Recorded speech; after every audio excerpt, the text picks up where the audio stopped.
కాంగ్రెస్ హయాంలో కూడా రాజశేఖర్ రెడ్డి ఎప్పుడు కూడా డిక్లరేషన్ మీద సంతకం పెట్టలేదు, బ్రహ్మోత్సవాలకి పట్టు వస్త్రాలు సమర్పించడం ఇవన్నీ కార్యక్రమాలు చేశారు అని చెప్పేసి జగన్ ఒక ప్రెస్ మీట్లో చెప్పడం కూడా జరిగింది. మా నాన్నగారికి లేనిది ఆయన కొడుకుగా ఉన్న నన్నే ఎందుకు ఇంత టార్గెట్ చేస్తున్నారు అన్న మాట కూడా ఆయన అనడం జరిగింది. ఇద్దరు తండ్రి చేసిన తప్పే, కుమారుడు చేసిన తప్పే. అది పాటించాల్సిన అవసరం ఉంది.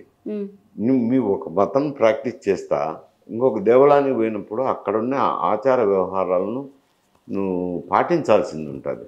మేమైనా ఇప్పుడు ఎవరన్నా ఇతర మతస్థులు పిలుస్తుంటారు దర్గాకు, ఉరుసు సందర్భంలోనూ అందుకు పిలుస్తారు, మమ్మల్ని కూడా పిలుస్తారు. ఉరుసు సందర్భంగా వెళ్ళినప్పుడు ఆ మసీదులో ఏం ఆచార వ్యవహారాలు ఉంటాయో అవన్నీ తప్పక పాటిస్తావు.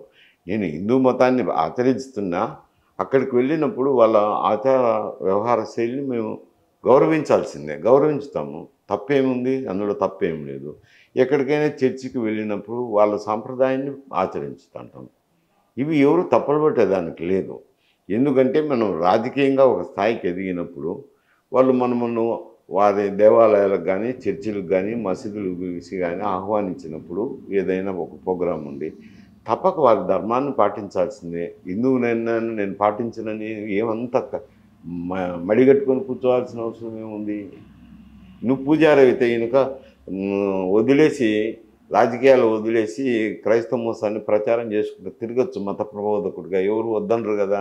రాజకీయాల్లోకి వచ్చినాక, ఒక స్థాయికి ఎదిగినాక, ఒక ముఖ్యమంత్రి అనిపించుకున్నాక వారి తండ్రి చేసిన తప్పే, ఈయన చేసిన తప్పే. ఇప్పటికీ చెప్తాను కదా. అప్పుడు ఎవరన్నా దృష్టికి వచ్చిండదు, ప్రశ్నించిండరు.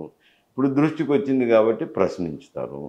ఇప్పుడు ప్రశ్నించిన వాళ్ళు జగన్ పాదయాత్ర చేసినప్పుడు కూడా కొండని ఎక్కి దిగి, అంటే పాదయాత్ర ఫినిష్ అయిపోయిన తర్వాత కూడా కొండను ఎక్కి శ్రీవారిని దర్శించుకొని మరి వచ్చానని చెప్పేసి చెప్తున్నాడు ఆయన. ఎప్పుడు చేసినా తప్పు.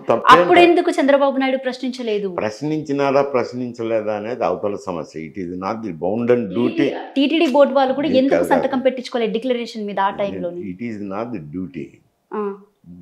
ఒక పార్టీ వ్యవస్థాపకుడుగా తిరిగిన తర్వాత అక్కడికి వెళ్ళినప్పుడు తప్పకుండా నువ్వు ఆ ఆలయ ధర్మాలను పాటించాలి సార్. నేనేమంటున్నా, టీటీడీ బోర్డు వాళ్ళు అప్పుడెందుకు ప్రశ్నించలేదు, అప్పుడెందుకు డిక్లరేషన్ తీసుకురాలేదు, అప్పుడెందుకు సంతకం పెట్టించుకోలేదు?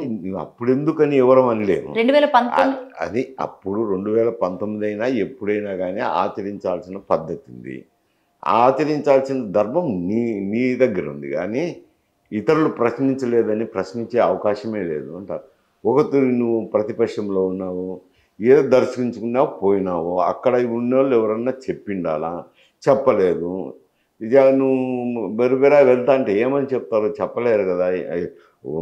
ఆలయంలో ఈవో ఉంటాడు, ఆయనకు ఎన్ని కార్యక్రమాలు ఉంటాయా. ఉదయం లేస్తే రాత్రి పడుకునేంత వరకు వాళ్ళు ఈ పూజలు పునస్కారాలు సక్రమంగా జరుగుతున్నాయా లేదా, యాత్రికులు అంతా వచ్చింటారు, వాళ్ళకి దర్శనం జరుగుతుందా లేదా, ఇటువంటి ఏర్పాట్లు మొత్తం వసతి చేకూరిందా లేదా, ఎన్నో కార్యక్రమాలు ఉంటాయి. ఈ వ్యక్తి వచ్చినాడు, ఈయన డిక్లరేషన్ ఇచ్చినారా లేదా అని ఎవరు చూసుకుంటున్నారు కదా అంట. ఏదో పత్రికల్లో వచ్చినప్పుడు ఇంకోటో వస్తే అవన్నీ అప్పుడు ప్రచారంలోకి వస్తాయి. అంతేగాని చూడలేదు, అప్పుడు విమర్శించలేదు కాబట్టి ఇప్పుడు విమర్శిస్తారనడంలో అర్థం లేదు, పర్థం లేదు. రైట్. చంద్రబాబు నాయుడు గారు చేసినటువంటి కామెంట్స్ ఏవైతే ఉన్నాయో, తిరుమల తిరుపతి దేవస్థానం ఎంతో పవిత్రంగా భావించే లడ్డు మీద చేసినటువంటి కామెంట్స్ కల్తీ జరిగిందన్న విషయం ఇందాక మీరు కూడా ప్రస్తావించారు. అయితే ఆ కామెంట్స్కి సంబంధించి సుప్రీంకోర్టు కామెంట్స్ కూడా మనం వినడం జరిగింది. సో మీ అభిప్రాయం ఏంటి సార్? ఇప్పుడు వాళ్ళు పండితులు, ఇప్పుడు ఆయన ఒక రిపోర్ట్ తీసుకున్నారు, రిపోర్టు ఆయనకు పంపించినారు. ఈవో గారు కొన్ని శాంపుల్స్ తీసినారు. శాంపుల్స్లో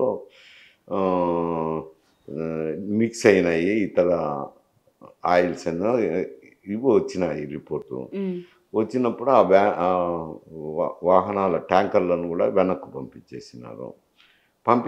అది ఈవోగా ఆయన ధర్మం ముఖ్యమంత్రి గారికి వివరించాలి. వివరించినప్పుడు ఆయన కామెంట్ చేశాడు.